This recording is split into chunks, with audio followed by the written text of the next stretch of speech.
ইমাম মুয়াজ্জিন খতিব সাহেবদের জন্য প্রতি মাসে সম্মানী দেওয়া হবে।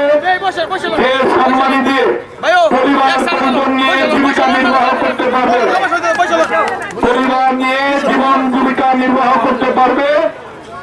ইমাম সাহেব মুয়াজ্জিন সাহেবরা অর্থ কষ্টের জন্য মুখ খুলে বলতে পারে না, কষ্টের কথা কাউকে বলতে পারে না, কিন্তু আল্লাহ তাআলার কাছে শুধুমাত্র তারা ফরিয়াদ করেন, কষ্টের কথা বলে।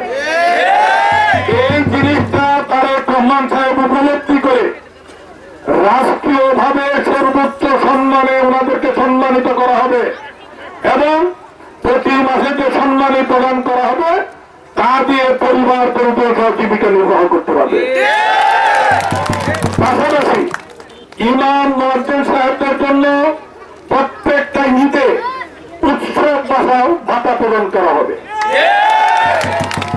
এখন বলতে পারেন সবটা এমপি হলে আপনার সরকারের পক্ষ থেকে দিবেন, আপনি কিটা দিবেন? আমিও ব্যবস্থা রাখছি ভাইয়া। আল্লাহ তাআলা আমাকে যদি এমপি হিসেবে কবুল করে সরকার থেকে যাবতীয় যত বেতন পাবো সবগুলো বেতন ইমাম মুয়াজ্জিন কল্যাণ ট্রাস্টে আমি দান করি।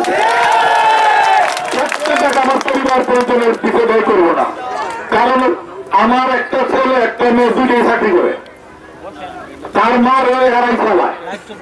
পুরোটা আমার মাঝে মাঝে টেরা বোঝা যায় যে আমি যদি মোবাইল ব্যবহার করি, কাপড় চোপড় ব্যবহার করি, জুতা থেকে শুরু করে সব আমার মেয়েটা দেয়, ছেলেটা কম দেয়, মেয়েটা একটু বেশি দেয়।